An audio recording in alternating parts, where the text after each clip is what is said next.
ദൈവനാമത്തിന് മഹത്വം ഉണ്ടാകട്ടെ. ഈ പ്രഭാതത്തിൽ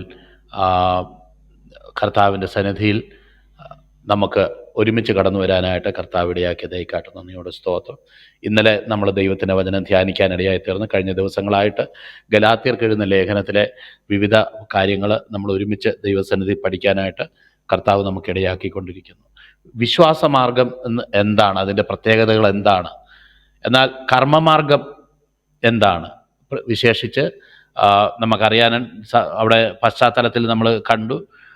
വിശ്വാസത്താൽ യേശു കർത്താവിൻ്റെ കൃപയിലേക്ക് കടന്നു വന്ന പല പ്രിയപ്പെട്ടവരും, എന്നാൽ യഹൂദ പശ്ചാത്തലത്തിൽ നിന്ന് വന്ന ചില ആൾക്കാരുടെ ഉപദേശം സ്വീകരിച്ച് പിന്നെയും ന്യായപ്രമാണത്തിൽ എഴുതിയിരിക്കുന്ന ചില കാര്യങ്ങൾ അനുഷ്ഠിച്ചാലേ ദൈവമക്കളായി തീരുകയുള്ളൂ എന്നുള്ള ഒരു നിലവാരത്തിലുള്ള ഉപദേശം അവർക്ക് ലഭിക്കുകയും, അങ്ങനെ ആ നിലയിലുള്ള ഒരു ഉപദേശത്തിന് വശംവദരായിട്ട് പിന്നെയും ന്യായപ്രമാണത്തിലുള്ള ചില കർമ്മങ്ങൾ എന്ന് പറഞ്ഞാൽ പരിച്ഛേദനയും ദിവസങ്ങളും ആണ്ടുകളും വാവുകളും ഇതുപോലൊക്കെയുള്ള ചില പ്രത്യേക കാര്യങ്ങൾ പ്രമാണിക്കുന്നവരായിട്ട് അവർ തീരുകയും കുറേ പേരൊക്കെ അങ്ങനെ ആയി തീരുകയും, അപ്പോൾ ഇത് പൗലോസ് അറിഞ്ഞിട്ട് അത് വേറൊരു സുവിശേഷമാണ്, അത് ഞാൻ നിങ്ങളോട് കൃപയാൽ അറിയിച്ച സുവിശേഷമല്ല, അത് വേറൊരു സുവിശേഷമാണ്.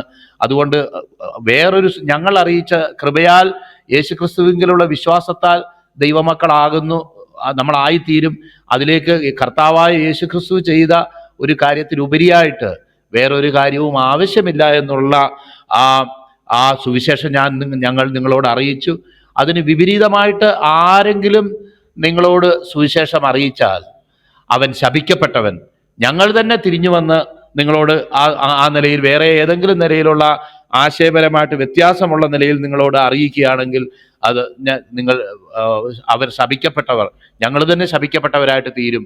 കാരണം ഈ സുവിശേഷം ഞങ്ങൾ ആരുടെയെങ്കിലും മാനുഷികമായിട്ടുള്ള നിർബന്ധം കൊണ്ടോ മാനുഷികമായിട്ടുള്ള ഏതെങ്കിലും യൂണിവേഴ്സിറ്റിയിൽ നിന്നോ അല്ലെങ്കിൽ അങ്ങനെയുള്ള മുഖാന്തരത്തിൽ നിന്നുള്ള പഠിപ്പിക്കൽ കൊണ്ട് ഞങ്ങൾ നേടിയതല്ല, മറിച്ച് ദൈവത്തിൻ്റെ വെളിപ്പാടിനാൽ ദൈവം കർത്താവ് എനിക്ക് നൽകിയതാണ്.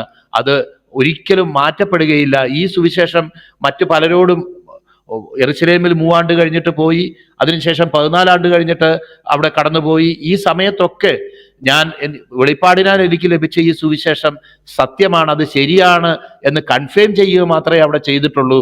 അല്ലാതെ അവരാരും ഏതെങ്കിലും നിലയിൽ ഈ സുവിശേഷത്തെ മാറ്റി പറയണം എന്നൊരിക്കലും നിർബന്ധിച്ചിട്ടില്ല എന്നുള്ള യാഥാർത്ഥ്യം പറയുകയും, എന്നാൽ ഒരിക്കൽ സുവിശേഷം പ്രസംഗിച്ചു തുടങ്ങിയ കർത്താവിൻ്റെ ശിഷ്യന്മാരിൽ അഗ്രഗണ്യനായിരുന്ന പത്രോസ്ലീഹ പോലും ചില കാര്യങ്ങളിൽ ചില ഇതുപോലുള്ള സാമൂഹ്യമായിട്ടുള്ള ചില നിർബന്ധങ്ങൾ വന്നപ്പോൾ അദ്ദേഹം തെറ്റിപ്പോകാൻ ഇടയായി തീർന്നെങ്കിലും, താൽക്കാലികമായിട്ട് ചില വ്യത്യാസങ്ങൾ അദ്ദേഹം കാണിക്കാൻ ഇടയായി തീർന്നെങ്കിൽ തന്നെ അദ്ദേഹം പോലും തിരിച്ച് ഞങ്ങൾ ഇന്ന് ഈ പ്രസംഗിക്കുന്ന ഈ സുവിശേഷത്തിൻ്റെ അല്ലെങ്കിൽ നിങ്ങൾ കേട്ട ആ സുവിശേഷത്തിൻ്റെ അതേ കൺവിക്ഷനിലേക്ക് അദ്ദേഹം കടന്നു വരാനും, അങ്ങനെ ഒരിക്കലും മാറ്റപ്പെടാത്ത അല്ലെങ്കിൽ മാറിപ്പോകാത്ത ഒരു സുവിശേഷമാണ് ഞങ്ങൾ നിങ്ങളോട് അറിയിച്ചത്.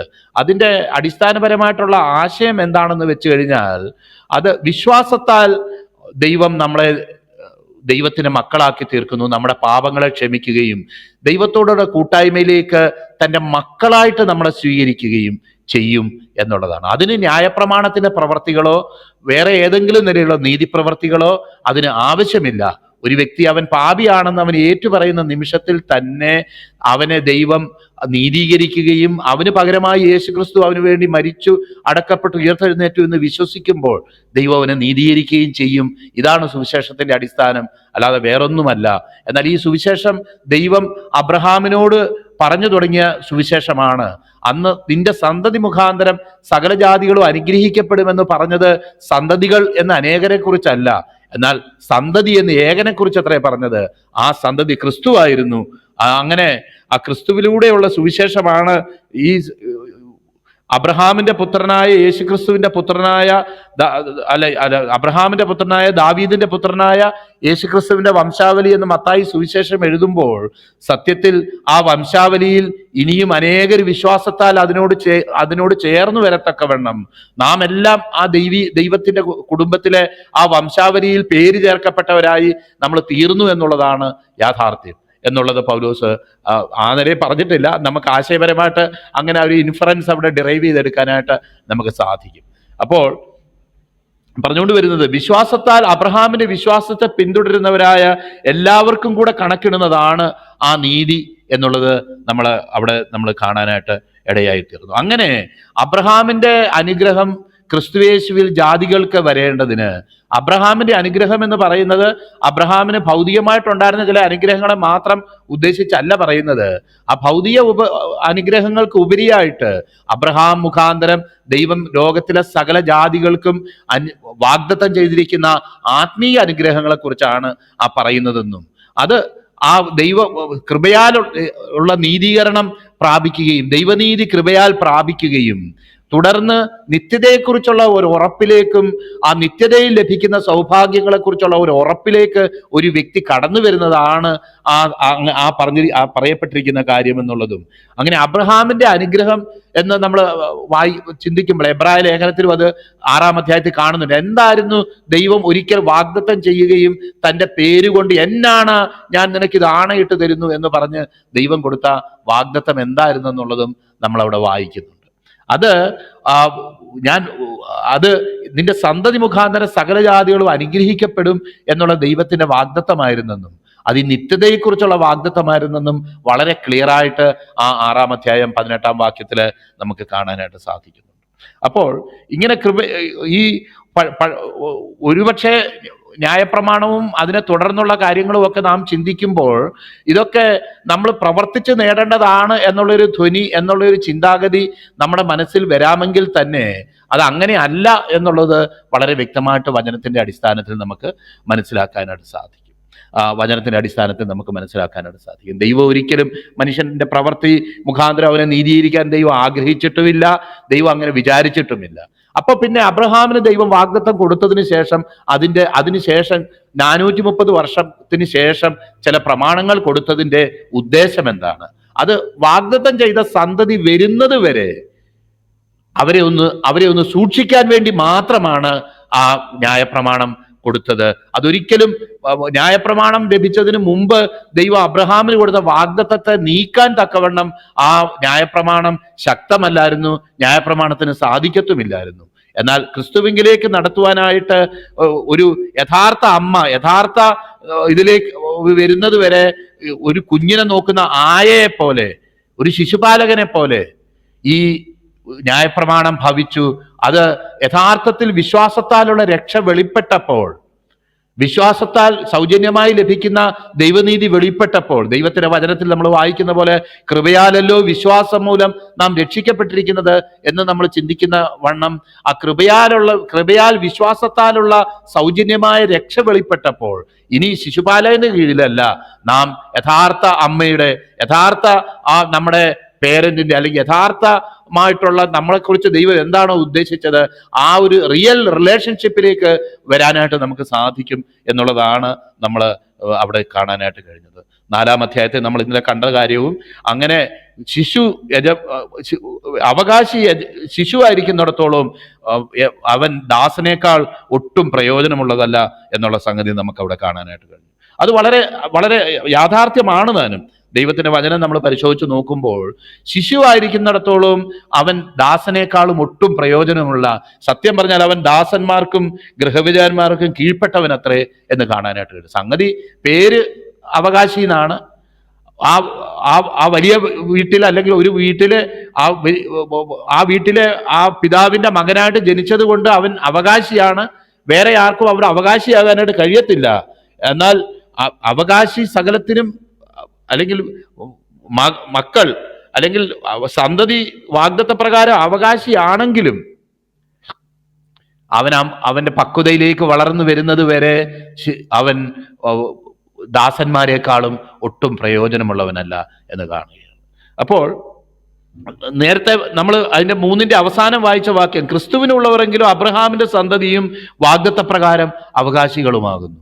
എന്നാൽ ഈ അവകാശികൾക്ക് തങ്ങൾ അവകാശിയായ നിലവാരം എന്താണെന്നും ഏത് നിലയിലാണ് തങ്ങൾ അവകാശിയായെന്നും മനസ്സിലായില്ലെങ്കിൽ അവർ ഈ അവകാശിയായിരിക്കുന്നത് കൊണ്ട് യാതൊരു പ്രയോജനവുമില്ല. ഇന്നും അവർ പിന്നെയും ചില പ്രമാണങ്ങളിലേക്കും ചില ചെയ്യണം ചെയ്യരുത് എന്നുള്ള ചില റൂൾസ് ആൻഡ് റെഗുലേഷൻസിലേക്കും തിരിയുന്ന ഒരു അനുഭവമാണെങ്കിൽ ഒരിക്കലും അവർക്ക് ആ അവകാശത്തിന്റെ ഫുൾ പ്രിവിലേജസ് അനുഭവിക്കാനായിട്ട് അവർക്ക് സാധിക്കയില്ല എന്നുള്ള സത്യം അവിടെ വെളിപ്പെടുത്തുകയാണ് ചെയ്യുന്നതെന്ന് നമുക്ക് കാണാനായിട്ട് കഴിയും. അപ്പോൾ അവകാശിയായിട്ട് ജനിച്ച ഒരു വ്യക്തി പിന്നെയും അവൻ ഇങ്ങനെ ഇതുപോലുള്ള പ്രമാണങ്ങളിലും നമ്മളവിടെ വായിച്ചു ലോകത്തിന്റെ ആദിപാഠങ്ങൾക്ക് കീഴ്പ്പെട്ടിരിക്കുന്ന ഒരു അനുഭവം. ശിശുക്കളായിരിക്കുന്ന ഒരു വ്യക്തിയുടെ ലക്ഷണം എന്ന് പറയുന്നത് ലോകത്തിന്റെ ആദിപാഠങ്ങളെ കുറിച്ച് ഇന്നലെ പാസ്റ്ററും അതുപോലെ എനിക്കും ബിജു ബ്രദറിനും ഒക്കെ അത് ഷെയർ ചെയ്യാനായിട്ട് കഴിഞ്ഞു. അവിടെ പറയുന്നത് ആദിപാഠങ്ങൾ സംബന്ധിച്ച് എന്ന് പറയുന്നതിന്റെ അർത്ഥം എന്താ നമുക്കറിയാനായിട്ട് കഴിയും. ഒരു മനുഷ്യന് നന്മ തിന്മകളെ കുറിച്ചുള്ള അറിവില്ലാത്തത് കൊണ്ടല്ല അവനത് ചെയ്യാൻ കഴിയാതെ പോകുന്നത്, മറിച്ച് അത് ചെയ്യാൻ കഴിയാതെ വണ്ണം അവന്റെ ആഗ്രഹത്തോടും ഇച്ഛയോടും എതിർത്ത് നിൽക്കുന്ന വേറൊരു ഒരു പോരാട്ടം അല്ലെങ്കിൽ വേറൊരു ശക്തി അവന്റെ ഉള്ളിലുണ്ട്. റോമർക്ക് എഴുതുന്ന ലേഖനം 7-ാം അധ്യായത്തിൽ പൗലോസ് പറയുന്നു, നന്മ ചെയ്യണമെന്ന് എനിക്ക് ആഗ്രഹമുണ്ട്, എന്നാൽ ഞാൻ അറിയാത്ത തിന്മ പ്രവർത്തിച്ചു പോകുന്നു എന്ന് അദ്ദേഹം പറയുന്നതായിട്ടുള്ള ഒരു സാഹചര്യത്തെക്കുറിച്ച് നമുക്കറിയാം. അപ്പൊ അതിനെയാണ് പൗലോസ് പറയുന്നത്, എങ്കിൽ അത് പ്രവർത്തിക്കുന്നത് ഞാനല്ല, എന്നിൽ വസിക്കുന്ന പാപം അത്രേ. അയ്യോ ഞാൻ അരിഷ്ട മനുഷ്യൻ, ഈ പാപത്തിന് അധീനമായ ഈ ശരീരത്തിൽ തന്നെ ഞാൻ വിടുവിക്കും. അപ്പം പാപം എന്താണെന്നും ഒരു വ്യക്തിയിൽ ഇരിക്കുമ്പോൾ അവന് ഉണ്ടാകുന്ന അനുഭവം എന്താണെന്നും അവിടെ കൃത്യമായിട്ട് അവിടെ വെളിപ്പെടുത്തിയിട്ടുണ്ട്. അപ്പോൾ ഈ നിലയിൽ നമുക്ക് കാണാനായിട്ട് കഴിയും, മനുഷ്യന്റെ ഉള്ളിൽ നന്മ ചെയ്യണമെന്ന് ആഗ്രഹം ഉണ്ടെങ്കിലും അത് ചെയ്യാൻ കഴിയാതെ വണ്ണമുള്ള ഒരു പാപ സ്വഭാവം അവന്റെ ഉള്ളിൽ ഇരിപ്പുണ്ടെന്നും അത് പരിഗണിക്കാതെ നൽകപ്പെടുന്ന കുറച്ച് ഗുണീകരണ നിയമങ്ങൾ അല്ലെങ്കിൽ കുറച്ച് നന്മ തിന്മകളെ കുറിച്ചുള്ള ചില നിയമങ്ങൾ, സൂപ്പർഫിഷ്യലായിട്ടുള്ള കുറച്ച് നിയമങ്ങൾ, ഇങ്ങനെയുള്ള ഈ സൂപ്പർഫിഷ്യലായിട്ടുള്ള നിയമങ്ങൾ കൊണ്ട് മാത്രം ഒരിക്കലും ഒരു വ്യക്തിക്കും പൂർണ്ണതയിലേക്ക് കടന്നു വരാനായിട്ട് കഴിയുകയില്ല എന്ന് ദൈവത്തിന്റെ വചനം വളരെ വ്യക്തമായിട്ട് നമ്മളോട് പറയും. അതിനെയൊക്കെയാണ് ആദിപാഠങ്ങൾ എന്ന് ദൈവത്തിന്റെ വചനത്തിൽ ഉദ്ദേശിച്ചേക്കുന്നത്. എന്നാൽ ക്രിസ്തീയ വിശുദ്ധി എന്ന് പറയുന്നത് ഈ ആദിപാഠങ്ങളെ അനുസരിക്കുന്നത് കൊണ്ടല്ല, അത് ക്രിസ്തുവിന്റെ സ്നേഹത്തിൽ അവന്റെ മരണത്തോട് ഏകീഭവിക്കുകയും അവന്റെ മരണത്തിൽ ഞാൻ പങ്കാളിയായി തീരുകയും അവന്റെ അടക്കം പുനരുത്ഥാനം തുടങ്ങിയവ എൻ്റെ ജീവിതത്തിൽ വിശ്വാസത്താൽ ആയിത്തീരുകയും ചെയ്യുന്ന ഒരു അനുഭവത്തിലാണ് ഈ ക്രിസ്തീയ വിശുദ്ധിയുടെ ഒരു അനുഭവം ജീവിതത്തിലേക്ക് കടന്നു വരാനായിട്ട് ഇടയായിട്ട്. അത് നമ്മൾ കൊളോസ്യ ലേഖനത്തിൽ നിന്നൊക്കെ വാക്യമെടുത്ത് നിങ്ങൾക്ക് ക്രിസ്തുവിനോടുകൂടെ ലോകത്തിന്റെ ആദിപാഠങ്ങൾ സംബന്ധിച്ച് മരിച്ചിരിക്കുന്നു എങ്കിൽ ഈ പിടിക്കരുത്, രുചിക്കരുത്, നോക്കരുത്, ഈ നിയമങ്ങൾക്ക് കീഴ്പ്പെടുന്നത് എന്ത്? ഇവയെല്ലാം ഉപയോഗത്താൽ നശിച്ചു പോകുന്നത് അത്രേ. കുറച്ച് ദിവസത്തേക്കൊക്കെ നമുക്കിത് സ്ട്രോങ് പ്രിൻസിപ്പിളാന്നൊക്കെ തോന്നും. എന്നാൽ ആ പ്രിൻസിപ്പിൾ അല്ല നമ്മളെ രക്ഷിക്കുന്നത്. ഒരു വ്യക്തി അതിന് പിറകിലൂടെ യേശുക്രിസ്തു എന്ന വ്യക്തി ജീവിക്കുന്നു. ഈ വ്യക്തിയുമായിട്ടുള്ള ബന്ധമാണ് നമ്മളെ അതിൽ നിന്ന് വിടുവിക്കുന്നത്.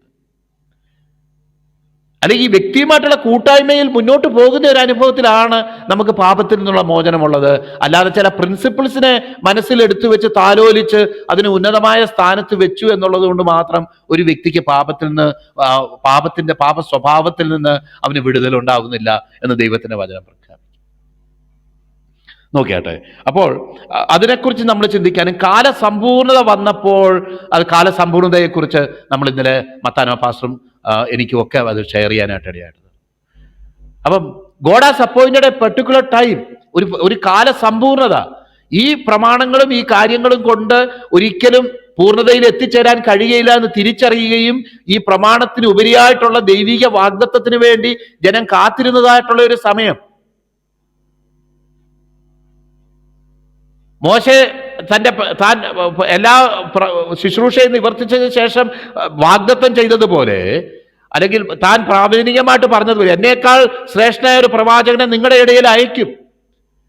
ആ പ്രവാചകന് വേണ്ടി കാത്തിരിക്കുന്ന സമയം.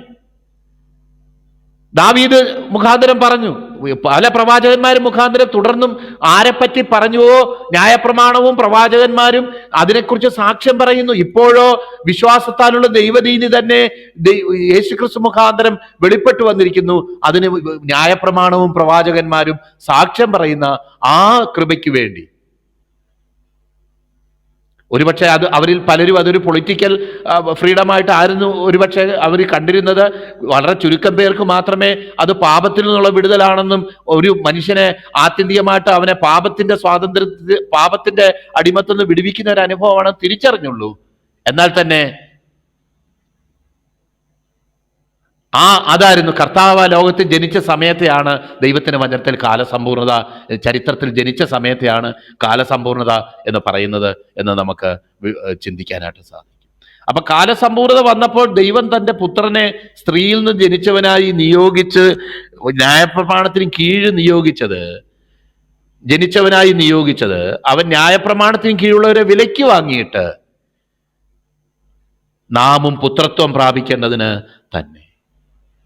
ന്യായപ്രമാണത്തിന് കീഴിൽ ഒരു വ്യക്തി ആയിരിക്കുന്ന സമയത്ത് അവൻ കേവലം ഒരു അടിമത്വത്തിലേക്കും നിത്യമരണത്തിലേക്കും പോകുന്ന ഒരു അനുഭവത്തിൽ, പാതാളത്തിന് ആടുകളായിട്ട് മേയ്ക്കപ്പെട്ടുകൊണ്ടിരുന്ന ഒരു അനുഭവത്തിൽ നിന്ന് അവരെ പുത്രത്വത്തിലേക്ക് കൃപയാൽ വിശ്വാസത്താൽ ഒന്നും ചെയ്യാതെ ഇതുവരെ കഠിനമായി പരിശ്രമിച്ചിട്ടും ഒരു നിലയിലും നീതീകരിക്കപ്പെടുവാൻ കഴിയാത്തവർക്ക് നിങ്ങൾ ഇനി ഒരു പരിശ്രമത്തിന്റെ അടിസ്ഥാനത്തിലുമല്ല, വിശ്വാസത്തിന്റെ അടിസ്ഥാനത്തിൽ ഈ ദൈവപുത്രൻ നിങ്ങൾക്ക് വേണ്ടി ചെയ്ത ഈ കാൽവരി യാഗത്തിന്റെ അടിസ്ഥാനത്തിൽ നിങ്ങൾ നീതീകരിക്കപ്പെടും എന്നുള്ള യാഥാർത്ഥ്യം മനസ്സിലാക്കാനും അത് അംഗീകരിക്കാനും ഒരു മനുഷ്യ മനസ്സിനും വിഭാവനം ചെയ്യാൻ കഴിയാത്ത നിലയിലുള്ള ഒരു ദിവ്യമായ രക്ഷ.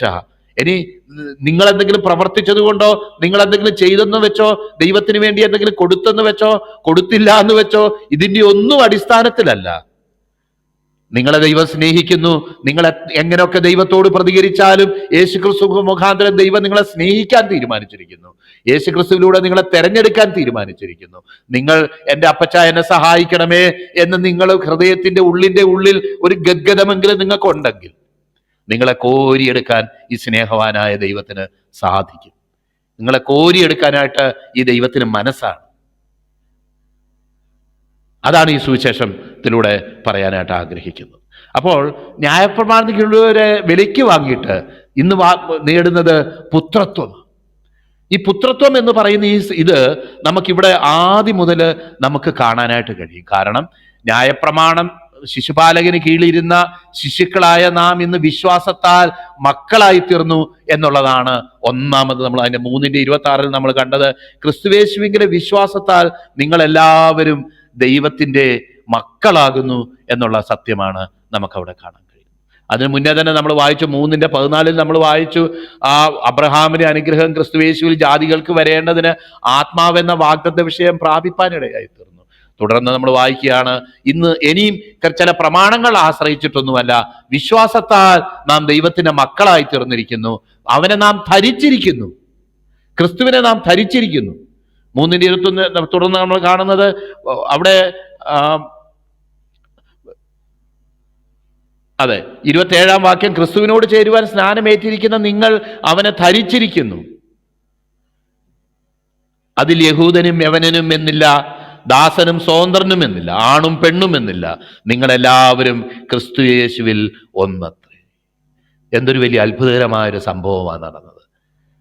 ഈ ലോകത്തിൽ പല നിലകളിൽ, പല തത്വശാസ്ത്രങ്ങളിൽ, പല കാഴ്ചപ്പാടുകളിൽ, പല രീതികളിൽ, പല ജീവിത ശൈലിയിൽ, പല സാമൂഹികമായ നിലവാരങ്ങളിൽ, പല നിലകളിൽ ജീവിച്ചുകൊണ്ടിരുന്ന എല്ലാ മനുഷ്യനെയും ഒന്നാക്കി തീർക്കത്തക്കവണ്ണം, എല്ലാ മനുഷ്യനെയും സ്നേഹിക്കാനും നീതീകരിക്കാനും തക്കവണ്ണം യേശുക്രിസ്തു ഒരു ഏകവാതിലായിട്ട്, ഏകജാലകമായിട്ട്, ഇന്ന് പറയുന്ന പോലെ ഏകജാലക സംവിധാനം എന്ന് പറയുന്നത് പോലെ, ഒരു ഡോറായിട്ട്, ഞാൻ വാതിലാകുന്നു എന്ന് പറയുന്നത് പോലെ, എന്നിലൂടെ കടക്കുന്നവനെല്ലാം നിത്യജീവനിലേക്ക് കടക്കുമെന്ന് നാം വായിക്കുന്നത് പോലെ എല്ലാവരെയും ക്രിസ്തുവിൽ ഒന്നാക്കി തീർത്തു. എഫേസ്യർ ലേഖനം 2 വായിക്കുന്നു, അവൻ ദൂരത്തിരുന്ന നിങ്ങൾക്കും സമീപസ്ഥരായിരുന്നവർക്കും അവൻ സമാധാനം നമ്മളോട് സുവിശേഷിച്ചു. അവൻ ക്രൂശിന്മേൽ വെച്ച് എല്ലാ ശത്രുത്വവും ഇടിച്ചു നീക്കിക്കളഞ്ഞ് ക്രൂശിന്മേൽ വെച്ച് ഒരു പുതിയ മനുഷ്യനാക്കി തന്റെ സഭയെ, അല്ലെങ്കിൽ തന്റെ ആ സഭയെ സൃഷ്ടിച്ചു എന്ന് നാം അവിടെ വായിക്കാനായിട്ട് ഇടയായി. അപ്പോൾ യേശുക്രിസ്തുവിൽ സംഭവിച്ചത് എന്താ? ഇന്ന് യേശുക്രിസ്തുവിൽ സംഭവിച്ചിരിക്കുന്നത്, ലോകത്തിലുള്ള എല്ലാ നിലയിലുള്ള ഉച്ചനീചത്വങ്ങളും വ്യത്യാസങ്ങളും പരിമിതികളും എല്ലാം പരിഹരിക്കപ്പെട്ട് യേശു ക്രിസ്തുവിൽ വിശ്വസിക്കുന്ന ഏവനും അവന്റെ സാമ്പത്തികമോ സാമൂഹ്യമോ അല്ലെങ്കിൽ സാംസ്കാരികമോ ആയിട്ടുള്ള ഒരു പശ്ചാത്തലവും നോക്കാതെ അവൻ വിശ്വസിക്കുന്നുവെങ്കിൽ, യേശു അപ്പച്ച ഞാനൊരു പാപിയാണ്, എന്നോട് കരുണ തോന്നണമേ എന്ന് പറഞ്ഞാൽ അവനോട് കരുണ തോന്നണം ഒരു ഒരു ഒരു എല്ലാരെയും ഒന്നിപ്പിക്കുന്ന ഒരു ഫാക്ടറായിട്ട് യേശു കർത്താവ് തീർന്നു. അതിൽ യഹൂദനും യവനനും എന്നില്ല, ദാസനും സ്വതന്ത്രനും എന്നില്ല, ആണും പെണ്ണും എന്നില്ല. നിങ്ങൾ എല്ലാവരും ക്രിസ്തു യേശുവിൽ ഒന്നത്രേ. ക്രിസ്തുവിനുള്ളവരെങ്കിലോ നിങ്ങൾ അബ്രഹാമിന്റെ സന്തതിയും അവന്റെ വാഗ്ദത്ത പ്രകാരം അവകാശികളും ആകുന്നു. അബ്രഹാമിന്റെ അനുഗ്രഹങ്ങൾക്ക് അവകാശികളുമാകുന്നു. ദൈവം വാഗ്ദത്തം ചെയ്ത ആ ദൈവികമായ ആത്മീയമായ അനുഗ്രഹങ്ങൾക്ക് അവകാശികളുമാകുന്നു എന്നവിടെ എഴുതിയേക്ക്. അപ്പോൾ ആ വിശ്വാസമാണ് ഇന്ന് ദൈവത്തിന് മക്കളായിട്ട് തീരാനുള്ള അടിസ്ഥാനമായിട്ട് നമുക്ക് തീർന്നിരിക്കുന്നത് എന്ന് ഒന്നാമത് ദൈവത്തിന് വചനത്തിൽ ഒരു പ്രവൃത്തിയുമല്ല, ഒരു നിലയിലുള്ള പ്രവൃത്തിയുമല്ല. വിശ്വാസത്താൽ യേശുക്രിസ്തു ചെയ്തതിന്റെ അടിസ്ഥാനത്തിൽ നാം എല്ലാവരും ദൈവത്തിന്റെ മക്കളായിരിക്കുന്നു എന്നുള്ള സത്യം നമ്മളോട് പറഞ്ഞതിന് ശേഷം നാം ഇന്നലെ നമ്മൾ കാണാനിടയായി തീർന്നു. നമ്മുടെ ഹൃദയങ്ങളിലേക്ക് പുത്രത്വത്തിന്റെ ആത്മാവിനെ ദൈവം അയച്ചു. നമ്മൾ നേരത്തെ വായിച്ചു, അബ്രഹാമിന്റെ അനുഗ്രഹം ക്രിസ്തുയേശുവിൽ ജാതികൾക്ക് വരേണ്ടതിന് ആത്മാവെന്ന വാഗ്ദത്ത വിഷയം നാം പ്രാപിപ്പാനിടയായി തീർന്നു. ഇവിടെ പറയുന്നത് നമ്മുടെ ഹൃദയങ്ങളിലേക്ക് നാം അബ്ബാ പിതാവേ എന്ന് വിളിക്കുന്ന, അവിടെ അബ്ബാ പിതാവേ എന്ന് വിളിക്കുന്ന സ്വന്തം പുത്രന്റെ ആത്മാവിനെ നമ്മുടെ ഹൃദയങ്ങളിൽ അയച്ചു. അങ്ങനെ നീ ഇനി ദാസനല്ല പുത്രനത്രേ, പുത്രനെങ്കിലോ ദൈവഹിതത്താൽ അവകാശിയും ആകുന്നു. വളരെ അനുഗ്രഹിക്കപ്പെട്ട വാക്യം. ഈ ഗലാത്യർക്ക് എഴുതുന്ന ലേഖനത്തിന്റെ പശ്ചാത്തലം വെച്ച് നമ്മൾ നോക്കുകയാണെങ്കിൽ വളരെ പ്രാധാന്യമുള്ള ഒരു വാക്യമാണ് നമ്മൾ ഇന്ന് ഇവിടെ കാണാനിടയായത്. നമുക്കറിയാമല്ലോ, ഇതേ കാര്യം റോമാലേഖനം 8-ാം അധ്യായത്തിലും 8-ാം അധ്യായം 15-ഉം 16-ഉം വാക്യങ്ങൾ. ഇതിന്റെ ഒരു മെയിൻ മെസ്സേജ് ആണെന്ന് ഓർത്തിട്ട് ഞാൻ അവിടെ ഒരു 2 മിനിറ്റ് അവിടെ നിന്ന് ചില കാര്യങ്ങൾ ഒരുമിച്ച് ചിന്തിക്കാനായിട്ട് ഞാൻ ആഗ്രഹിക്കുക. 8-ാം അധ്യായം, റോമർക്ക് എഴുതുന്ന ലേഖനം 8-ാം അധ്യായം, നമ്മളത് വായിച്ച സമയത്ത് ചിന്തിച്ചു. ഒന്നുകൂടെ ഞാൻ ആ ഭാഗത്തേക്ക് കടന്നു വരികയാണ്. അതിൻ്റെ 15-ഉം 16-ഉം വാക്യങ്ങൾ 8-ാം അധ്യായത്തിന്. നിങ്ങൾ പിന്നെയും ഭയപ്പെടേണ്ടതിന് ദാസ്യത്തിന്റെ ആത്മാവിനെ അല്ല, നാം അബ്ബാ പിതാവേ എന്ന് വിളിക്കുന്ന പുത്രത്വത്തിന്റെ ആത്മാവിനെ അത്രേ പ്രാപിച്ചത്. നാം ദൈവത്തിന്റെ മക്കൾ ആകുന്നു എന്ന് നമ്മുടെ ആത്മാവോട് കൂടെ സാക്ഷ്യം പറയുന്നു. നാം മക്കളെങ്കിലോ അവകാശികളുമാകുന്നു, ദൈവത്തിന്റെ അവകാശികളും ക്രിസ്തുവിന് കൂട്ടവകാശികളും തന്നെ. അതായത് ഈ മക്കളുടെ കാര്യം പറയുന്നിടത്തെല്ലാം ഈ അവകാശത്തിന്റെ കാര്യവും പറയുന്നുണ്ട്. ആത്മീയമായിട്ടുള്ള ദൈവികമായിട്ടുള്ള വലിയ സ്വത്തിന്റെ, വലിയ ധനത്തിന്റെ അവകാശി. അപ്പോൾ നമ്മളൊരു കാര്യം ആലോചിച്ച് നോക്കണം. നമ്മൾ ഇന്ന് പലപ്പോഴും നമ്മുടെ കാര്യങ്ങളിലും മേന്മ പറയുന്നവരായിട്ടുണ്ട്. ഞാൻ അങ്ങനെയല്ല, ഇങ്ങനെയാണ്, ഞാൻ ഇന്ന തറവാട്ടുകാരനാണ്, ഞാൻ ഇന്ന കുടുംബക്കാരനാണ്. ഇപ്പം നമ്മളിപ്പോ വിചാരിക്കുക, ഈ ലോകത്തിലെ ഏറ്റവും ധനാഢ്യനും ഏറ്റവും കുലമഹിമയുള്ളവനുമായിട്ടുള്ള ഒരു വ്യക്തിയുടെ മോനായിട്ട് ഞാൻ ജനിച്ചിരുന്നെങ്കിൽ എന്തായി തീർന്നേനെ ഞാനും. കാരണം ഒരു മകൻ അവകാശിയായിട്ട് തീരുന്നത് അവന്റെ മെറിറ്റ് കൊണ്ടല്ല. അതാണ് ഞാൻ പറയാനായിട്ട് ആഗ്രഹിക്കുന്ന വിഷയം. ഒരു മകൻ അവകാശിയായിട്ട് തീരുന്നത് ആ വ്യക്തിയുടെ മെറിറ്റ് കൊണ്ടല്ല, simply by being born into that family. ആ കുടുംബത്തിൽ ആ വ്യക്തിയുടെ മകനായിട്ട് ജനിക്കുന്നത് കൊണ്ടാണ്. നമ്മളൊക്കെ പലപ്പോഴും പുകഴുന്നതായിട്ടുള്ള നമ്മുടെ ശ്രേഷ്ഠതകളൊന്നും നമ്മൾ ഹാർഡ് ഏൺ ചെയ്തതായിട്ടുള്ള, നമ്മൾ കഷ്ടപ്പെട്ട് ഏൺ ചെയ്ത് അധ്വാനിച്ചുണ്ടാക്കിയതൊന്നും അല്ല. ഒരുപക്ഷെ നമ്മുടെ പിതാവ് ഒരു സാമ്പത്തികമായി കഴിവുള്ള വ്യക്തിയായിരുന്നു, അല്ലെങ്കിൽ ബുദ്ധിപരമായിട്ട് ഒരു കഴിവുള്ള വ്യക്തിയായിരുന്നു, അല്ലെങ്കിൽ ആത്മീയമായിട്ട് നല്ല വകതിരിവുള്ള വ്യക്തിയായിരുന്നു. ആ വ്യക്തിയുടെ പേരിൽ ഒരുപക്ഷെ നാം അറിയപ്പെടും. അല്ലെങ്കിൽ ആ വ്യക്തി പല കാര്യങ്ങൾ സമ്പാദിച്ച് കൂട്ടിയിട്ടുണ്ട്. നമ്മളെ by simply being born into that family as a child of that particular person, we have inherited everything which we didn't actually earn.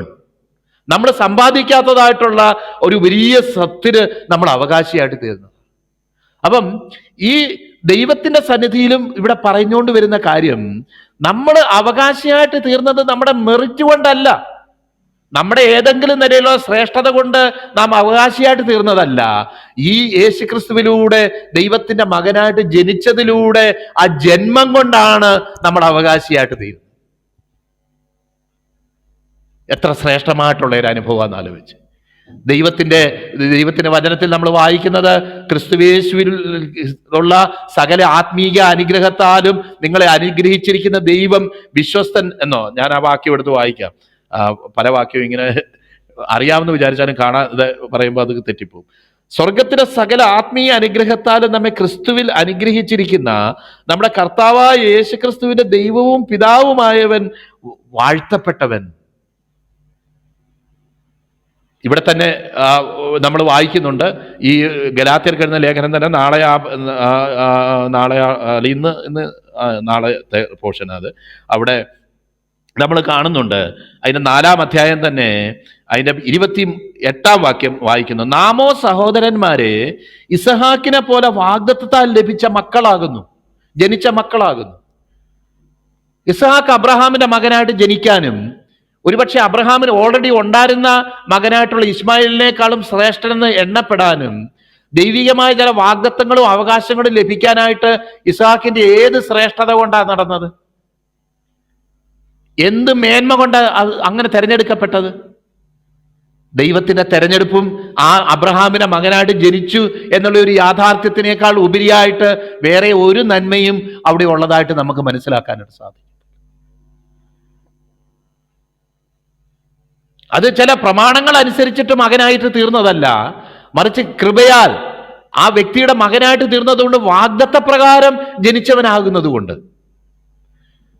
എന്നിട്ട് അതിനെ കമ്പയർ ചെയ്തിട്ട് പറയാണ്, സഹോദരന്മാരെ നാമും ഇസഹാക്കിനെ പോലെ വാഗ്ദത്തത്താൽ ജനിച്ചവരാകുന്നു.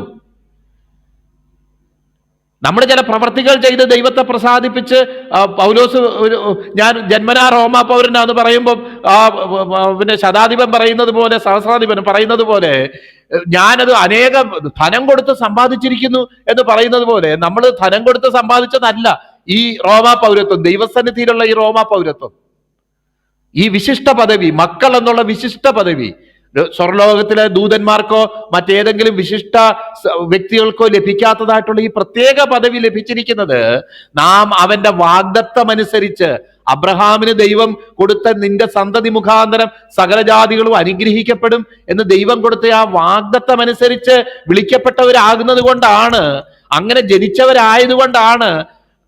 ഇസ്ഹാക്ക് വാഗ്ദത്തത്താൽ ജനിച്ചതുപോലെ തന്നെ നാമും ദൈവിക അബ്രഹാമിന് കൊടുത്ത വാഗ്ദത്തം അനുസരിച്ച് ദൈവത്തിന്റെ സന്നിധിയിൽ വിശ്വാസത്താൽ ജനിച്ചവരാകുന്നത് കൊണ്ട് നമ്മളിൽ എന്തൊക്കെ കുറവുകളുണ്ടെങ്കിലും ബലഹീനതകളുണ്ടെങ്കിലും എല്ലാ നിലയിലുള്ള അപൂർണതകൾ ഒരുപക്ഷെ ഉണ്ടെങ്കിൽ തന്നെ ദൈവം നമ്മളെ കാണുന്നത് ദൈവിക വാഗ്ദത്തം അനുസരിച്ച് ജനിച്ചവരായിട്ടും അബ്രഹാമിന് ദൈവം കൊടുത്ത എല്ലാ വാഗ്ദത്തങ്ങളുടെയും അവകാശിയായിട്ടും അതിന് പാത്രീഭൂതരായിട്ടുമാണ് ദൈവം നമ്മളെ കാണുന്നത്. എത്ര ശ്രേഷ്ഠകരമായിട്ടുള്ള അനുഭവമാണ് പ്രിയപ്പെട്ടവരെ. നമ്മൾ ഈ ദൈവസന്നിധിയിൽ ഇന്ന് പകൽക്കാലം കടന്നു വന്നിരിക്കുന്നത് നമ്മുടെ ശ്രേഷ്ഠത കൊണ്ടും കഴിവുകൊണ്ടുമല്ല,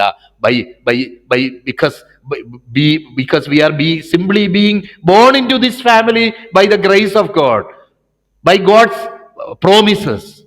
ദൈവത്തിന്റെ വാഗ്ദത്തം അനുസരിച്ച് യേശുക്രിസ്തു മുഖാന്തരം അവൻ സകല തന്നിൽ ആശ്രയിക്കുന്നവരെ എല്ലാവരെയും നീതീകരിക്കുന്ന ദൈവമാകൊണ്ട് അതിന്റെ അടിസ്ഥാനത്തിൽ മാത്രം നാം ഇന്ന് ദൈവത്തിന്റെ മക്കളായിട്ട് തീരുക. നമ്മുടെ തൊട്ടടുത്തിരിക്കുന്നവരോ അല്ലെങ്കിൽ നമ്മുടെ അയൽപക്കത്തുള്ളവരോ നമ്മുടെ കാണുന്നവരാരേക്കാളും എന്തെങ്കിലും ശ്രേഷ്ഠത നമുക്കുള്ളത് കൊണ്ടൊന്നുമല്ല. ഒരുപക്ഷെ അവരെക്കാളും താഴെയായിരിക്കും നമ്മുടെ പല അനുഭവങ്ങളും. എന്നാൽ മനുഷ്യന് പ്രവർത്തി നിമിത്തം രക്ഷ നേടാനായിട്ടും മനുഷ്യന്റെ പ്രവർത്തി ദൈവത്തിന്റെ സന്നിധി രക്ഷയ്ക്ക് പരിഗണനയ്ക്ക് യോഗ്യമല്ലാത്തത് കൊണ്ടും ദൈവം സൗജന്യമായി ഈ രക്ഷ നൽകുവാൻ തീരുമാനിച്ചപ്പോൾ നമ്മളെക്കാളും സാൻമാർഗിക നിലവാരവും ഒരുപക്ഷെ നമ്മളെക്കാളും ശ്രേഷ്ഠതയുമുള്ള മറ്റനേകർക്ക് ഇത് മനസ്സിലാകാതെ പോയത് കൊണ്ട് മാത്രം, എന്നാൽ നമുക്കിത് മനസ്സിലാകാനും ദൈവത്തിങ്കിലേക്ക് നമ്മുടെ സ്വരമുയർത്തി കർത്താവേ ഞാനൊരു പാപിയാണ്, എന്നെ രക്ഷിക്കണമേ, യേശു എൻ്റെ പേർക്ക് വേണ്ടി മരിച്ചു എന്ന് വിശ്വസിക്കുന്നു എന്ന് പറഞ്ഞതുകൊണ്ട് മാത്രം അവന്റെ മക്കളായിട്ട് തീർന്നവരാണ്, ശ്രേഷ്ഠത കൊണ്ടല്ല. എത്ര അതിനെ വിവരിക്കണം എന്ന് എനിക്കതിനെ അറിയത്തില്ല. എനിക്ക് തുടർന്ന് വരുന്ന ദൈവദാസന്മാര് അതിനെ വിവരിക്കും. നമ്മൾ അവനെ പോലെ വാഗ്ദത്തത്താൽ ജനിച്ച മക്കളാകുന്നു. അത് നമ്മുടെ ശ്രേഷ്ഠതയല്ല, അവന്റെ മകനായി തീർന്നത് കൊണ്ട്, വിശ്വാസത്താൽ അവന്റെ മകനായി തീർന്നത് കൊണ്ട് നമുക്ക് ലഭിച്ചതായിട്ടുള്ള ഒരു പദവിയാണ് ഇത് എന്ന് നമുക്ക് മനസ്സിലാക്കാനായിട്ട് കഴിയും. നോക്കിയാട്ടെ, എന്നിട്ട് അവിടെ പറഞ്ഞേക്കുകയാണ്, ഈ റോമാലേഖനം 8-ാം അധ്യായത്തിലേക്ക് ഞാൻ കടന്നു വന്നപ്പോൾ അവിടെ പറഞ്ഞല്ലോ, അവിടെ നമ്മൾ വായിക്കും, നാം പിന്നെയും ഭയപ്പെടേണ്ടതിന് ദാസ്യത്തിന്റെ ആത്മാവിനെയാണ്. എവിടുന്നാ പ്രിയപ്പെട്ടവർ ഈ ഭയം വരുന്നത്? നമുക്കറിയാം ഇന്ന് ദൈവത്തിന്റെ സന്നിധിയിൽ നമ്മൾ എന്തൊക്കെ ഈ വാചാലമായിട്ട് ഞാൻ പറയുന്നു, നിങ്ങൾ കേൾക്കുന്നു. ഒരുപക്ഷെ നിങ്ങൾക്ക് അവസരം കിട്ടിയ എന്നെക്കാളും വാചാലമായിട്ട് ഇവിടെ പറയുന്ന ആൾക്കാരുണ്ടെന്നൊക്കെ എനിക്ക് നന്നായിട്ട് അറിയാം. അതിലൊന്നും യാതൊരു സംശയവും ഇല്ല. കാരണം എങ്ങനെയൊക്കെ പറഞ്ഞാലും ചിലപ്പം നമ്മുടെ ഉള്ളിലേക്ക് പേടി കടന്നു വരും. കാരണം നമ്മൾ ഈ നിൽക്കുന്നതൊക്കെ നമ്മുടെ എന്തോ ചെയ്തത് കൊണ്ടാണെന്നും നമ്മൾ ചില കാര്യങ്ങൾ ചെയ്തില്ലെങ്കിൽ വലിയ സംഭവം ഉണ്ടാകുമെന്നും നമ്മൾ നിൽക്കുന്നത് കൃപയിലല്ല എന്ന് ഒരു നിമിഷം മറന്നു പോകുന്ന പല സാഹചര്യങ്ങളും നമ്മുടെ ജീവിതത്തിലുണ്ട്. നമ്മുടെ എന്തൊക്കെയോ കാര്യം കൊണ്ടാണ് ദൈവത്തെ പ്രസാദിപ്പിച്ച് ഇങ്ങനെ സമാധാനിപ്പിച്ച് നിർത്തിയേക്കുന്നത് എന്ന് ചിന്തിച്ചു പോകുന്ന ചില അവസരങ്ങളുണ്ട്. എന്നാൽ ഈ പേടി പിന്നെയും ഭയപ്പെടേണ്ടതിന് ഞാൻ ഒരു കാര്യം പറയാം, നിങ്ങൾ പിന്നെ ആലോചിച്ചാൽ മതി. കാരണം ഇത് പ്രൂവ് ചെയ്ത് വരാനായിട്ട് കുറെ സമയമെടുക്കും. എന്നാൽ പലപ്പോഴും നമ്മൾ രക്ഷിക്കപ്പെട്ടവരാണെങ്കിലും ഈ ദൈവകൃപയാൽ വാഗ്ദത്തത്താൽ ജനിച്ചവരാണെങ്കിലും നമ്മൾ പലപ്പോഴും കേൾക്കുന്ന ശബ്ദമെന്ന് പറയുന്നത് നമ്മുടെ പഴയ സ്വയത്തിന്റെ ശബ്ദമാണ് കേൾക്കുന്നത്, നമ്മുടെ സ്വയ പരിശ്രമത്തിന്റെ ശബ്ദമാണ് കേൾക്കുന്നത്. നമ്മൾ എല്ലാം ചെയ്ത് തളർന്ന് വേർത്തൊലിച്ച് എന്നെ കൊണ്ട് പറ്റത്തില്ല ഈ ദൈവത്തെ പ്രസാദിപ്പിക്കാൻ എന്നുള്ള ആ പഴയ വ്യക്തിത്വത്തിന്റെ സൗണ്ടാണ് നമ്മൾ കേൾക്കുന്നത്. ആത്മാവിൽ ജനിച്ച ഒരു ദൈവത്തിന്റെ പൈതല് ദൈവത്തിന്റെ പരിശുദ്ധാത്മാവിന്റെ ശബ്ദം കേൾക്കേണ്ടത് വളരെ ആവശ്യം. എന്ന് മാത്രമല്ല, നമ്മൾ ദൈവത്തിന്റെ പൈതലാണെന്നുള്ളതിന്റെ തെളിവ് നാം കേൾക്കുന്ന പരിശുദ്ധാത്മാവിന്റെ ശബ്ദമാണ് എന്ന് പറഞ്ഞാൽ നിങ്ങൾ ഒരുപക്ഷെ എന്നോട് യോജിക്കത്തില്ല. അങ്ങനെ എങ്ങനെ ഉപദേശിച്ച് അങ്ങനെ കയറ്റി പറയുന്നത്? നിങ്ങളൊന്ന് ചിന്തിച്ച് നോക്കിയാൽ. ഞാൻ ഇതിന് മുന്നേ ഒരു പ്ലെയിൻ്റെ ഉദാഹരണം കുറച്ച് നാൾ മുന്നേ പറഞ്ഞായിരുന്നു. കാരണം എനിക്കറിയുന്ന ഒരു ബ്രദറൻ സഭയിലുള്ള ഒരു അപ്പച്ചൻ ഒരു പ്ലെയിനിൽ കയറിപ്പോയ കഥ അദ്ദേഹം എന്നോട്, ഞാൻ തൃശ്ശൂർ പഠിച്ചുകൊണ്ടിരിക്കുന്ന സമയത്ത് എന്നോട് പറഞ്ഞത്, ഒരു മീറ്റിങ്ങിന് വെച്ച് പറഞ്ഞതാണ്. അപ്പോൾ അദ്ദേഹം ഇങ്ങനെ കൗതുകം കൊണ്ട് ഈ പ്ലെയിനെ ഒന്നൊക്കെ കാണാമെന്ന് വിചാരിച്ച കോക്പിറ്റിലേക്ക് അദ്ദേഹം ഒന്ന് റിക്വസ്റ്റ് ചെയ്തിട്ട് എനിക്ക് ഒന്ന് കാണാനാന്ന് പറഞ്ഞ് കയറി ചെന്നപ്പം ഈ ചെവിയിൽ ഇതുപോലെ ഹെഡ്ഫോണൊക്കെ വെച്ചുകൊണ്ടിരിക്കുക. ഹെഡ്ഫോണൊക്കെ വെച്ചുകൊണ്ടിരിക്കുന്ന കണ്ടപ്പം ഇതെന്താന്ന് ചോദിച്ചു. അപ്പോഴത്തേക്ക് അതിലിരിക്കുന്ന കോ പൈലറ്റ് ആരോ ഒരാൾ അദ്ദേഹത്തിന്റെ ചെവിയിലേക്ക് ഈ ഹെഡ്ഫോൺ എടുത്ത് വെച്ചു കൊടുത്തപ്പോൾ അദ്ദേഹം കേൾക്കുന്നത് തൊട്ടടുത്ത കൺട്രോൾ ടവറിൽ നിന്നുള്ള ശബ്ദമാണ് കേൾക്കുന്നത്. അപ്പോഴാണ് അദ്ദേഹത്തിന് മനസ്സിലായത്, ഈ കാർ ഓടിക്കുകയും ബസ് ഓടിക്കുകയും ലോറി ഓടിക്കുകയും ഒക്കെ ചെയ്യുന്നത് പോലെ ആകാശത്ത് പ്ലെയിൻ ഉയർന്നതിന് ശേഷം ഇവർക്ക് ഇഷ്ടമുള്ളതുപോലെ ഇവർ ഓടിച്ചോണ്ട് പോവുകയല്ല ചെയ്യുന്നത്. നമ്മൾ വലിയ ടേൺ ഒക്കെ എടുത്ത് ഒരു 180 ഡിഗ്രിയിൽ ഹെയർ പിൻ ബെൻഡൊക്കെ തിരിക്കുന്നത് പോലെ തിരിക്കുകയൊന്നും അല്ല ഇവർ ചെയ്യുന്നത്.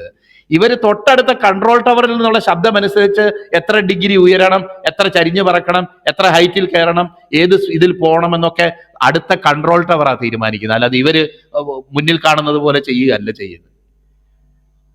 നമുക്കറിയാമല്ലോ, ഓരോ പ്ലെയിനൊക്കെ വീഴുമ്പം ആദ്യം പറഞ്ഞു കേൾക്കുന്നത് it lost it's connection with the control tower at A particular time എന്നാ പറയുന്നത്. ഇന്ന സമയത്ത് കൺട്രോൾ ടവറുമായിട്ടുള്ള ബന്ധം വിച്ഛേദിച്ചു എന്നാ പറയുന്നത്. കാരണം കൺട്രോൾ ടവറുമായിട്ടുള്ള ബന്ധം വിച്ഛേദിച്ചു എന്ന് പറഞ്ഞാൽ ആ പ്ലെയിൻ തകർന്നു എന്ന് അതിൻ്റെ അർത്ഥം. എന്ന് പറയുന്നത് പോലെ തന്നെയാ ഒരു പുതിയ നിയമത്തിന്റെ അനുഭവത്തിൽ ജീവിക്കുന്ന ഒരു ദൈവത്തിന്റെ പൈതലിന്റെ അനുഭവം. നമ്മൾ ബന്ധത്തിന് തെളിവായിട്ട് പലതും പറയും. ഞാൻ ഇതിനു മുന്നേ പറഞ്ഞിട്ടുള്ള തോമാസ് ലീഗയുടെ സമയത്ത് കൊണ്ടുവന്ന് ആ സമയത്തൊന്ന് കിട്ടിയ അതാന്ന് പറയുന്ന ഒരു ബൈബിള്, അല്ലെങ്കിൽ അന്ന് കൊണ്ടുവന്ന ഒരു കുരിശ്, അല്ലെങ്കിൽ വേറെ എന്തെങ്കിലുമൊക്കെ അതിന് തെളിവുകളായിട്ട് പറഞ്ഞ് നമ്മുടെ പാരമ്പര്യത്തിൽ ഒരുപക്ഷെ നമ്മൾ അഹങ്കരിക്കാനും നമ്മുടെ പാരമ്പര്യത്തിൽ നമ്മൾ പുകഴാനുമുള്ള സാധ്യതയൊക്കെ ഉണ്ട്. എന്നാൽ ഒരു കാര്യം പറയട്ടെ, ഇതൊന്നുമല്ല ജീവിക്കുന്ന ദൈവ പൈതലാണെന്ന് ഉള്ളതിന്റെ തെളിവ് ഇന്ന് പകൽക്കാലവും ഈ റോമാലേഖനത്തിൽ പറയുന്നത് പോലെ നാം ദൈവത്തിന്റെ മക്കളാകുന്നു എന്ന് നമ്മുടെ ആത്മാവിനോട് ചേർന്ന് പറയുന്ന ദൈവത്തിന്റെ പരിശുദ്ധാത്മാവിന്റെ ശബ്ദമാണ് നീ ഇന്ന് ജീവിക്കുന്ന ദൈവ പൈതലാണ് എന്നുള്ളതിന്റെ പ്രധാനപ്പെട്ട തെളിവ്. ഇന്നും നീ ജീവിക്കുന്നു, ഇന്നും ഈ കൺട്രോൾ ടവറുമായിട്ട് നിനക്ക് ബന്ധമുണ്ട്. ഈ കൺട്രോൾ ടവർ എന്നുള്ള ശബ്ദം നീ കേൾക്കുന്നു. ആ സജീവമായിട്ടുള്ള ആ ശബ്ദം കേൾക്കുന്ന ആ ബന്ധമാണ് പരിശുദ്ധാത്മാവിന്റെ സ്വരം കേൾക്കുന്ന ഒരു ബന്ധമാണ്. പരിശുദ്ധാത്മാവിന്റെ സ്വരം കേൾക്കുന്നതെന്ന് പറഞ്ഞാൽ അതൊന്നും ഇന്ന് ഞാൻ വിവരിക്കാനായിട്ട് നിൽക്കുന്നില്ല, അതിനെനിക്ക് സമയവും ഇല്ല. എന്നാൽ ഞാൻ പ്രധാനമായിട്ട് പറയുന്നത്, നമ്മളെ ദൈവമക്കള് എന്നുള്ള നിലവാരത്തിൽ നമ്മളെ നിലനിർത്തിയിരിക്കുന്നത് ഈ പരിശുദ്ധാത്മാവിന്റെ ശബ്ദം. പിന്നെയും ഭയപ്പെടേണ്ടതിന് ദാസ്യത്തിന്റെ ആത്മാവിനെ അല്ല, അബ്ബാ പിതാവേ എന്ന് വിളിക്കുന്ന പുത്രത്വത്തിന്റെ ആത്മാവിനെ അത്രേ പ്രാപിച്ചത്. നാം ദൈവത്തിന്റെ മക്കളാകുന്നു എന്ന് ആത്മാവ് താനും നമ്മുടെ ആത്മാവോടുകൂടെ സാക്ഷ്യം പറയുന്നു. നാം മക്കളെങ്കിലോ അവകാശികളുമാകുന്നു. ദൈവത്തിന്റെ അവകാശികളും ക്രിസ്തുവിന് കൂട്ടവകാശികളും. ദൈവമക്കൾ എന്നുള്ളതിന് പല പാരാമീറ്റേഴ്സ്, പല സംഗതികളും നമ്മൾ ദൈവത്തിന്റെ വചനത്തിൽ വായിക്കുന്നുണ്ട്. അവനെ കൈക്കൊണ്ട് അവന്റെ നാമത്തിൽ വിശ്വസിക്കുന്നു. അങ്ങനെ ഈ റോമാലേഖനം 8-ാം അധ്യായത്തിന് 1-ാം വാക്യം തൊട്ട് വായിക്കുമ്പോൾ പല കാര്യങ്ങൾ അവിടെ വായിക്കുന്നുണ്ട്. എന്നാൽ ആത്യന്തികമായിട്ട് പറയുന്ന ഒരു കാര്യം എന്ന് പറയുന്നത്, ദൈവത്തിന്റെ മക്കളെ അവരുടെ ആത്മാവോടുകൂടെ ദൈവത്തിന്റെ ആത്മാവിരുന്ന് അവരോട് സാക്ഷ്യം പറയും, നീ ദൈവത്തിന്റെ മകനാണ്, നീ ഒരു ദാസനല്ല, ഇനിയും പേടിക്കേണ്ട ആവശ്യമില്ല, ഒരു പുത്രൻ എന്നുള്ള നിലയ്ക്കുള്ള എല്ലാ പ്രിവിലേജസും, എല്ലാ സ്വാതന്ത്ര്യവും, എല്ലാ അവകാശവും നിനക്കുള്ളതാണ്, നീ ഒരു മകനാണ്, നീ ഒരു ദാസനല്ല എന്ന് ദൈവത്തിന്റെ ആത്മാവിന്റെ സാക്ഷ്യം. പ്രിയപ്പെട്ടവർ, ഞാൻ ഇന്നലെ പറഞ്ഞ പോലെ എന്തൊക്കെ പറഞ്ഞില്ല എന്ന് എനിക്കറിയത്തില്ല. ഞാൻ ഈ ഭാഗത്തേക്ക് ഞാൻ മടങ്ങി വരികയാണ് ചെയ്യുന്നത്. എന്നിട്ട് താഴെ പറയും 2 വാക്കും കൂടെ ഇതിനെപ്പറ്റി പറഞ്ഞിട്ട് ഞാൻ നിർത്തുകയാണ്. ഞാൻ ഇച്ചിരി സമയം ആക്ച്വലി കൂടുതലെടുത്തു. കാരണം ദൈവദാസന്മാർ ഇച്ചിരി ലേറ്റായിട്ട് വരുമെന്ന് എന്നോട് പറഞ്ഞതുകൊണ്ട് ഞാനതങ്ങ് ആ ഒരു ഫ്രീഡം എടുത്തതാണ്. നമുക്കറിയാം, തുടർന്ന് നമ്മൾ കാണുന്നത് അവിടെ സുവിശേഷം പറയാനുണ്ടാകുന്ന സാഹചര്യം എന്തായിരുന്നു എന്നുള്ളത് തുടർന്ന് കാണുന്നുണ്ട്. അത് മത്താനോ പാസ്റ്റർ പറയുമെന്ന് ഞാൻ പ്രതീക്ഷിക്കുക. അപ്പോൾ ഈ പല ദൈവമക്കളും തെറ്റിപ്പോകുന്നതിൻ്റെ ഒരു കാരണം നമുക്കറിയാമല്ലോ. ഒരു കൊച്ചു കുഞ്ഞിന് അവന് ഏറ്റവും ഉള്ളത് ഒരു അംഗീകാരമാണ്. നമ്മൾ അവനെ എൻകറേജ് ചെയ്യേ, മോനെ നീ ചെയ്തത് നന്നായി. ഇപ്പൊ ഒരു കുസൃതിയാ ചെയ്തിട്ട് പണ്ടറിയാമല്ലോ, നാട്ടിലെ പ്രധാന കള്ളനായിട്ട് തീർന്ന ഒരു കൊച്ചിന്റെ ഇത്. കാരണം ഒരു പെൻസിൽ മോഷ്ടിച്ചുകൊണ്ട് ഈ കൊച്ചു വന്നു. അപ്പൊ അമ്മ അതിനെ എൻകറേജ് ചെയ്തു, കൊള്ളാം മോനെ എന്ന്. അപ്പൊ അന്ന് തൊട്ട് ആ എൻകറേജ്മെന്റ് കിട്ടിയപ്പം തൊട്ട് ഈ കൊച്ച് കൂടുതൽ തിന്മ ചെയ്യുകയും അങ്ങനെ അവൻ അറിയപ്പെടുന്ന ഒരു കള്ളനായിട്ട് തീർന്നു. എന്നാൽ അതേപോലെ വേറൊരു കൊച്ചു വന്നപ്പം ഈ ഇതുപോലെ എന്തോ കട്ടെടുത്തോണ്ട് വന്ന ചുട്ട 2 അടിയാ കൊടുത്തത്. അതോടുകൂടി അവന്റെ കള്ളത്തരവും തീർന്നു, എല്ലാം തീർന്നു എന്ന് പറഞ്ഞതുപോലെ ഈ രക്ഷിക്കപ്പെട്ട ദൈവത്തിന്റെ സന്നിധിയിൽ ദൈവമക്കളായിട്ട് വരുന്ന പലർക്കും അവർ തെറ്റിപ്പോകുന്നത് ദൈവത്തിന്റെ അംഗീകാരത്തെക്കാളും കൂടുതൽ മനുഷ്യന്റെ അംഗീകാരത്തെ അവർ പലപ്പോഴും വലുതായിട്ട് കരുതാനായിട്ട് ഇടയായിട്ട് തീരും. മനുഷ്യരെന്നെ പുകഴ്ത്തി പറയുകയും കർത്താവ് നല്ല ആലോചനയായിരുന്നു ബ്രദറെ, നല്ല ഇതായിരുന്നു ബ്രദറെ എന്നൊക്കെ പറയുമ്പം കുറച്ച് ലൈക്ക് കിട്ടാനും കുറച്ച് ഫോളോവേഴ്സ് കൂടാനും ഒക്കെ ഈ പറയുന്ന ഞാനും പോലും ആഗ്രഹിച്ചു പോകുന്നുള്ള കാര്യത്തിൽ ഒരു സംശയവും. പുറമേ ഒന്നും സന്തോഷം പ്രകടിപ്പിക്കുകയും ഒരു നല്ല കാര്യം പറഞ്ഞാൽ ഉള്ളിലെങ്കിലും ഒന്ന് രസിക്കുകയും പിന്നെയും ആ എഴുതി അയക്കുന്ന കമന്റോ ഇതോ ഒക്കെ വായിച്ച് ഒന്ന് പുളകം കൊള്ളാതിരിക്കുന്നതൊക്കെ ആരാ? എന്നാൽ അങ്ങനെയൊക്കെ കൊള്ളുമ്പോൾ ഒരു മനസ്സിൽ കരുതിക്കോണം, ദൈവത്തിന്റെ അംഗീകാരമാണ് നമുക്ക് വേണ്ടത്. ദൈവത്തിന്റെ അംഗീകാരം കളഞ്ഞു കുളിച്ചിട്ട് മനുഷ്യന്റെ അംഗീകാരത്തിന് വേണ്ടി പോകരുത്. നമുക്കറിയാം, അവര് ആ വിശ്വാസത്തിലേക്ക് കടന്നു വന്നു. എന്നാൽ വളരെ ദൈവദൂതനെ കൈക്കൊള്ളുന്നത് പോലെ പൗലോസിനെ കൈക്കൊള്ളാനും, പൗലോസിന് ശരീര സംബന്ധമായിട്ടുണ്ടായ അത് കണ്ണിനുണ്ടായിരുന്ന ഒരു രോഗമാണെന്നൊക്കെ പറയുന്നുണ്ട്. അപ്പം ഇത് നിമിത്തം അവരോട് സുവിശേഷം അറിയിക്കാനും ഇടവന്നു എന്ന് പറയുക. അങ്ങനെ വളരെ നല്ല ബന്ധത്തിൽ ഇരിക്കെ ചെയ്ത് ആണ് ഈ ജൂഡൈസേഴ്സ് അവരുടെ ഇടയിൽ കടന്നു വരുന്നത്. അപ്പോൾ അവരുടെ സുവിശേഷം കേട്ടതിന് ശേഷം ഇത് ശരിയായിട്ടുള്ള സുവിശേഷം അല്ല എന്ന് പൗലോസ് അവരോട് നേരിട്ട് പറഞ്ഞതുകൊണ്ട് ഇത്ര നല്ല ബന്ധത്തിലിരുന്ന പൗലോസിനോടുള്ള ബന്ധം അവർക്ക് ഇല്ലാതായി തീർന്നു. കാരണം ഞങ്ങൾക്ക് വേണ്ടത് കുറച്ചുകൂടെ സോഷ്യൽ റെക്കഗ്നിഷനാ. ഇന്ന ആൾക്കാരൊക്കെ നമ്മൾ നല്ലതാണെന്ന് പറയും, ഇന്ന ശ്രേഷ്ഠന്മാരൊക്കെ വന്ന് നമ്മളെ അങ്ങ് അംഗീകരിക്കും, വേണമെങ്കിൽ 10 മിനിറ്റ് സംസാരിക്കാൻ അവരുടെ ക്ലബിലൊക്കെ ഒരു അവസരം തരും. ഞാൻ ഇവിടെ വന്നിട്ട് ഏത് ദൈവമക്കളെ എന്നെ അംഗീകരിച്ചേക്കുന്ന ഇതുവരെ? സത്യമായ ഒരു അംഗീകാരം ഒരു മനുഷ്യന് ആവശ്യമാണ്. എന്നാൽ ദൈവത്തിന്റെ അംഗീകാരത്തെക്കാളും കൂടുതൽ മനുഷ്യന്റെ അംഗീകാരം വലുതാണെന്ന് കരുതി ആ മനുഷ്യന്റെ അടിമത്തത്തിലേക്ക് പോകുന്ന ഒരു അനുഭവമാണ് ഗലാത്യർക്കും ഉണ്ടായത് എന്ന് നമുക്ക് ഇതിന്റെ 12 മുതൽ തുടർന്ന് വായിക്കുന്ന വാക്യങ്ങളിൽ നമുക്ക് വായിക്കാനായിട്ട് കഴിയും. അപ്പോൾ എന്നിട്ട് പറയുകയാണ്, എന്നിട്ട് അവരൊരു പ്രത്യേക നിലയിലുള്ള വിദ്യ ഉപയോഗിക്കുന്നത്, നിങ്ങൾ അവരോട് ഇൻട്രസ്റ്റ് കാണിക്കാൻ വേണ്ടി നിങ്ങളെ പറ്റി കൂടുതൽ കൺസേൺഡ് ആയിട്ട് അവർ നിങ്ങളോട് അഭിനയിക്കുക. അത് ശരിക്കുള്ള സ്നേഹമല്ല, ശരിക്കുള്ള സ്നേഹത്തിൽ വരുന്നതല്ല. ശരിക്കുള്ള സ്നേഹമാണെങ്കിൽ അത് ഇരുളെന്നും വെളിച്ചമെന്നും അവർ പറഞ്ഞേനെ. എന്നാൽ നിങ്ങളെ കൂട്ടിൽ കയറ്റാനായിട്ട്, നിങ്ങളെ പാട്ടിലാക്കാനായിട്ട്, നിങ്ങളെ അവരുടെ പക്ഷത്ത് നിർത്താനും അവരുടെ തെറ്റായ ചിന്താഗതികൾ അംഗീകരിപ്പിക്കാനും വേണ്ടി നിങ്ങളോട് അമിത സ്നേഹം അഭിനയിക്കുന്നതേ ഉള്ളൂ. സത്യത്തിൽ അവർക്ക് അങ്ങനെ ഇത് തിരിച്ചറിയാനുള്ള ഒരു ആത്മീയ വിവേകത്തിലേക്ക് ഈ വ്യക്തികൾ കടന്നു വന്നിട്ടില്ല എന്നാ പറയുന്നത്. എന്നിട്ടാ പൗലോസ് അവിടെ കരയുന്നത്, അയ്യോ ക്രിസ്തു നിങ്ങളിൽ ഉരുവാകുവോളം പിന്നെയും പ്രസവവേദനപ്പെടുന്നവരായ എൻ്റെ കുഞ്ഞുങ്ങളെ. ആ സത്യത്തിൽ അവിടെ വന്ന് ഒരു പ്രസവവേദനയുടെ അനുഭവം തന്നെ ആയിരുന്നു ഇക്കോനിയയിലും ലുസ്ത്രയിലും ഒക്കെ പൗലോസിന് ഉണ്ടായതെങ്കിൽ തന്നെ പൗലോസിന്റെ ഹൃദയവേദന ഇതുവരെ തീർന്നിട്ടില്ല. പൗലോസ് തന്റെ കഷ്ടങ്ങൾ വിവരിക്കുമ്പോൾ പറയുന്നുണ്ട്, അങ്ങനെ ദൈനംദിനം ദൈവസഭകളെ കുറിച്ചുള്ള ചിന്താഭാരം എന്നുള്ള കഷ്ടവും എനിക്കുണ്ട് എന്ന് പറയുമ്പോൾ താൻ ഹൃദയത്തിൽ ഒരു അമ്മയെ പോലെ അപ്പനെ പോലെ എത്ര വേദനിച്ചിരുന്നു എന്നുള്ളത് നമുക്ക് ചിന്തിക്കാം. വെറും 2 ആഴ്ച തെസ്സലോനിക്കയിൽ നിന്നിട്ട് അവിടുന്ന് ഒരു ഒരു ഒരു പ്രസവിച്ച സ്ത്രീയുടെ കുഞ്ഞിനെ അവളുടെ മാറത്തുനിന്ന് പറിച്ചെടുക്കുന്നത് പോലെയാണ് തെസ്സലോനിക്ക വിട്ടു പോകാനായിട്ട് പൗലോസിനിടയായി തീർന്നത്. എത്ര ഹൃദയഭാരത്തിൽ പിന്നെ തിമോത്തിയോസിനെ അങ്ങോട്ട് അയച്ചിട്ട്, അയ്യോ പറഞ്ഞതുപോലെ പരീക്ഷകൻ നിങ്ങളെ ഉപദ്രവിച്ചുവെങ്കിലും അവൻ നിങ്ങളെല്ലാം കൃപയിൽ നിൽക്കുന്നെന്ന് ഓർത്ത് ഞാൻ സന്തോഷിക്കുന്നു, ഒരു അപ്പനെ പോലെ ഒരു അമ്മയെ പോലെ എന്ന് തെസ്സലോനിക്കർക്ക് എന്ന ലേഖനത്തിൽ നമ്മൾ വായിക്കും. ഒരു സുവിശേഷന്റെ ഹൃദയത്തെ ഓർത്ത് ഞാൻ ദൈവത്തെ സ്തുതിക്കുക. നിങ്ങളുടെ സ്വോത്രകാഴ്ചയോ നിങ്ങളുടെ ഇതൊന്നുമല്ല വേണ്ടത്, വിശ്വാസത്തിൽ നിൽക്കുന്നു എന്ന് കേൾക്കുക മാത്രമാണ് എനിക്ക് വേണ്ടത്. അത് മാത്രമാണ് ഞാൻ നിങ്ങളെക്കുറിച്ച് കേൾക്കാൻ ആഗ്രഹിക്കുന്നു. പ്രിയപ്പെട്ടവരെ, നമ്മുടെ ചുറ്റുമുള്ളവരെ കുറിച്ച്, നമ്മൾ മുഖാന്തരം കർത്താവിനെ അറിയാനിടയായവരെ കുറിച്ച് നമുക്ക് ഈ ഒരു പ്രസവവേദന, ഈ ഒരു ഹൃദയവേദന ഒന്നിനാലും ദൈവകൃപയാൽ അല്ലാതെ ഒന്നിനാലും സാറ്റിസ്ഫൈഡ് ആകാത്ത നിലയിലുള്ള ഒരു ഹൃദയവേദന ഈ ദിവസങ്ങളിൽ ഉണ്ടാകട്ടെ. ഈ ലോകത്തിലുള്ള ജന്മത്തിന് വേണ്ടി ഞാൻ മിനിഞ്ഞാന്ന് പറഞ്ഞ പോലെ അത് ചില മണിക്കൂറുകൾ ആ പ്രസവവേദന അനുഭവിച്ചാൽ മതി.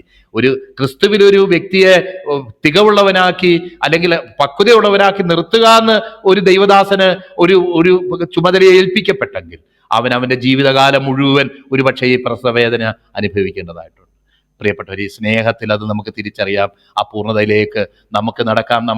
നമുക്ക് കർത്താവ് തരുന്ന മറ്റനേകരെ ഈ വെളിച്ചത്തിലേക്ക് നടത്താം. അതിനായിട്ട് ദൈവത്തിന് പരിശുദ്ധാത്മാവ് നമ്മെ സഹായിക്കും.